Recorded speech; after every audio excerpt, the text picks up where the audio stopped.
The rotting corpse arcs through the dawn sky over Kaffa, trailing intestinal fragments like a comet's tail. It crashes through a wooden roof in the Genoese quarter, and within seconds the screaming starts. Not from the impact, from what lives inside the flesh. By nightfall, 3 more bodies follow. By the week's end, 40. The Mongol catapults don't stop. They never stop. And inside the walled city, something invisible begins to hunt. The merchants who rule this Black Sea trading post have survived Mongol sieges before, but this time, they're not just fighting warriors. They're fighting the weapon that will kill 50 million people across 3 continents. A weapon that doesn't need sharpening, that multiplies with every breath, that turns your own body into an enemy factory. The year is 1346. Outside Kaffa's walls, Jani Beg's Golden Horde army is dying of plague. Inside, the Genoese believe stone and prayer will save them. Neither side understands what's about to happen. The end of this story, you'll know how desperation transformed war, how the Mongols accidentally engineered the deadliest biological attack in human history, why the merchants who escaped carried doom in their veins, and the terrifying truth that Europe's darkest age began not with conquest, but with retreat. How does an army losing to disease become the vector that destroys a civilization? How did medieval catapults deliver more death than modern bombs? Why did running away kill more people than staying and fighting? And what does this siege teach us about weapons we can't control once we unleash them? The Mongol Empire had mastered every form of warfare. Cavalry charges that shattered armies, siege engines that crumbled castle walls, psychological terror that made cities surrender without a fight. But in 1346, camped outside Kaffa on the Crimean Peninsula, they faced an enemy their horses couldn't outrun and their arrows couldn't pierce. The plague had come to their camp, and it was winning. Picture the Golden Horde encampment. Thousands of felt yurts spreading across the steppe, horses penned in makeshift corrals, supply wagons stretching to the horizon. This is the army that conquered half the known world. Veterans who'd crushed Russian princes, Hungarian knights, and Polish cavalry. Warriors who'd drunk from the skulls of kings. Now they're dying in their beds. Fever first, then the buboes, swellings in the groin and armpits the size of eggs, turning black as they rupture. The stench is unbearable. Gangrene spreads, limbs blacken, men cough blood until they drown in their own fluids. The Mongols call it the Black Death. They have no word for bacteria, no concept of Yersinia pestis riding in the bellies of fleas on the backs of rats. They only know that touching the sick means joining them in the mass graves. Jani Beg, grandson of the great Khan, watches his army dissolve, not in battle, in bedrolls. Every morning the dead carts pile higher. Every night, more warriors collapse. The Siege of Kaffa has lasted months. The Genoese inside mock them from the walls. Fresh water from their wells, grain from their warehouses, ships arriving weekly with supplies from across the Mediterranean. The Mongols are trapped in their own siege, dying while their enemy thrives. This is unacceptable, humiliating, enraging. Then someone has an idea so simple and so monstrous that it will echo through 7 centuries. If we're dying anyway, why should they live? The first body launches at dawn, a warrior who died during the night. Buboes burst, skin blackened, already stiffening. The catapult operators, Mongol siege engineers who learned their craft destroying Chinese cities, load him like ammunition. The counterweight drops. The arm swings. The corpse becomes airborne. For a moment, it's almost beautiful in the pink morning light. Then it crashes through a merchant's roof in the southeastern quarter. The Genoese rush to remove it, horrified and disgusted.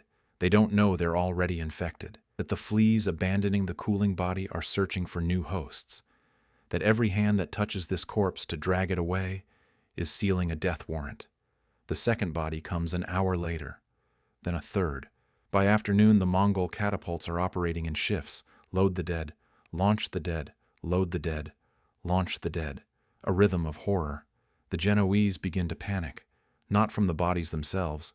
They've seen war, seen death, but from the sheer obscenity of it, the desecration, the psychological assault. Dead Mongols rain down on churches, on markets, on homes where children sleep. The city's priests declare it demonic. against God and nature. They're right about the second part. Inside Kaffa's walls, the merchant princes hold an emergency council. Gaspar de Murta, the Genoese governor, has defended this city for 3 years. He's negotiated with Mongol khans, bribed their generals, outlasted their sieges. But this is unprecedented. "We remove the bodies," he orders. "Burn them outside the city, far from the wells, far from the living quarters." His advisors nod. It seems logical, sensible. It's also far too late. The plague doesn't announce itself immediately.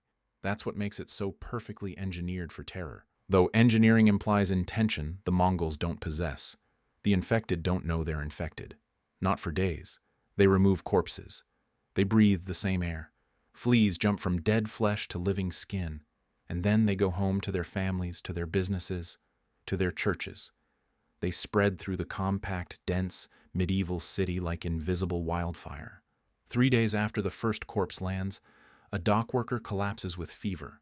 5 days later, his wife wakes with a bubo the size of a plum in her groin. 7 days later, their entire street is sick. The plague moves through Kaffa like a living thing, finding every crack, every doorway, every warm body.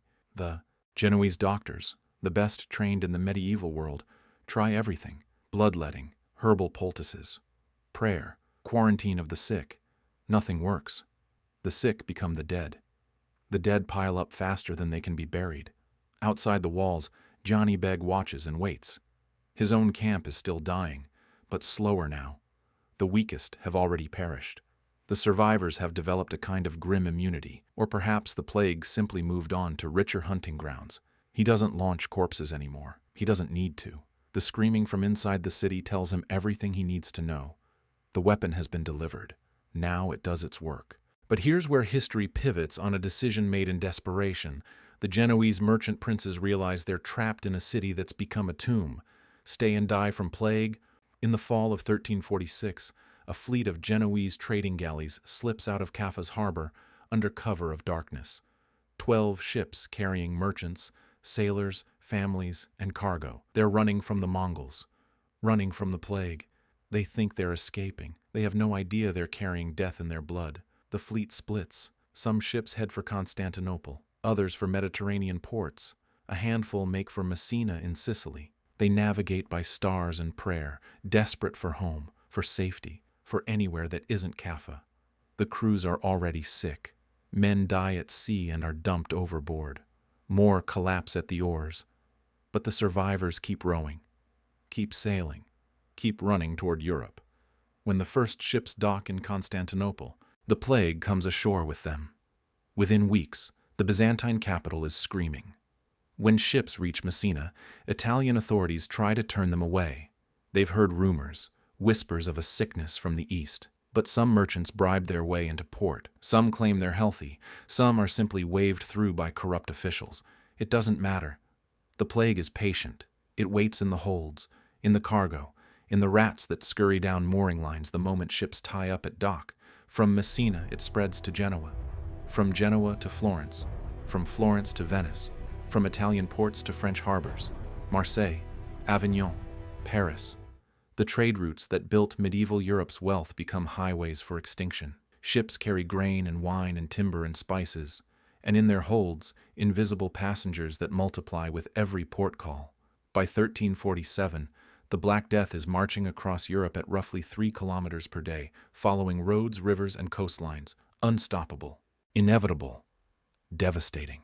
The numbers are almost incomprehensible. In 3 years, the plague kills 30 to 60% of Europe's population. 50 million people.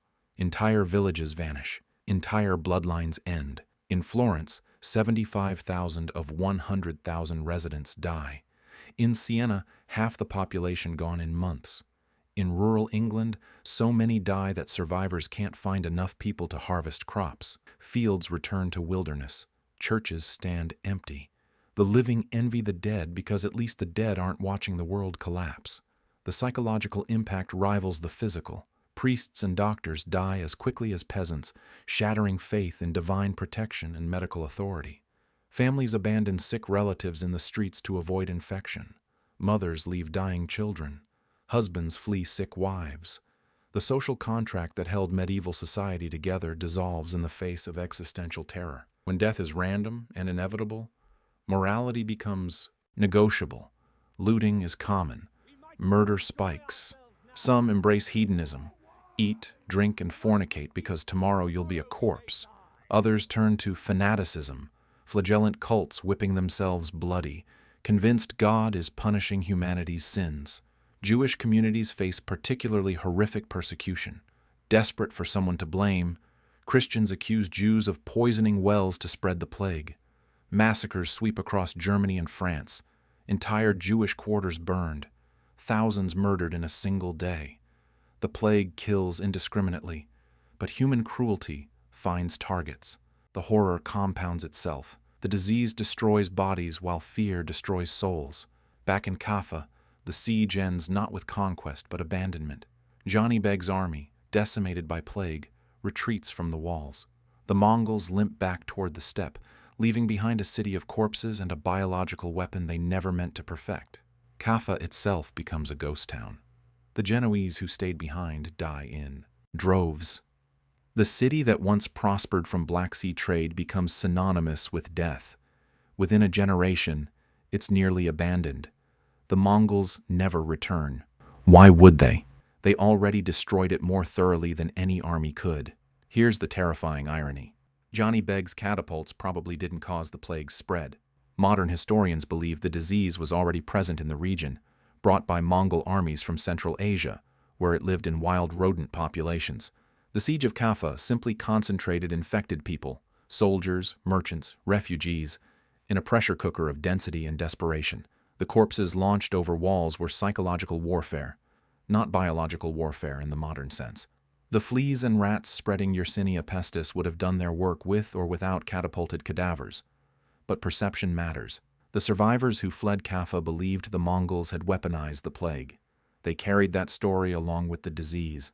And in a dark way, they were right. Whether intentional or not, the Mongol siege created the perfect conditions for plague amplification and dispersal. By besieging a major trade hub, they ensured infected merchants would scatter across the Mediterranean when the city became uninhabitable. By using biological terror, those catapulted corpses, they accelerated panic and flight.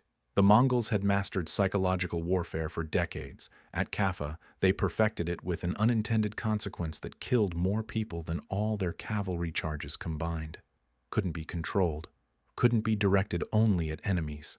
It killed Mongols and Genoese with equal efficiency. It killed Christians and Muslims and Jews. It killed the pious and the wicked, the rich and the poor, the young and the old. It killed across 3 continents for 3 years and then kept killing in recurring waves for 3 centuries. The Black Death returned in the 1360s, the 1370s, the 1390s, each outbreak smaller than the last but still devastating. Europe didn't fully recover its pre-plague population until the 16th century. 150 years of demographic collapse, 150 years of economic stagnation, 150 years of trauma encoded into cultural memory. But here's the final, darkest lesson from Kaffa. The Mongols lost. Johnny Beg never conquered the city. His army retreated in defeat, broken by the same plague they tried to weaponize. The Genoese technically won the siege. They held the walls until the Mongols left. But that victory was Pyrrhic beyond measure. By surviving long enough to flee, they became vectors for the deadliest pandemic in human history. Running away saved their individual lives while dooming their civilization. This is the paradox of biological weapons. They don't respect borders or allegiances. They don't stop at armistice. They don't distinguish between soldier and civilian, between attacker and defender. Once released, they follow their own logic, their own reproductive imperatives. The Mongols wanted to conquer Kaffa. Instead, they accidentally triggered a cascade that reshaped 3 continents, ended feudalism, sparked religious upheaval, and killed 1/3 of everyone alive, all from a desperate, vengeful decision to launch plague corpses over city walls. 7 centuries later, we remember the Black Death as Europe's darkest hour. We remember the mass graves, the abandoned villages, the societal collapse, but we often forget where it started. a siege on the Black Sea, an army dying of disease, and a commander who decided that if his warriors couldn't live, neither should his enemies.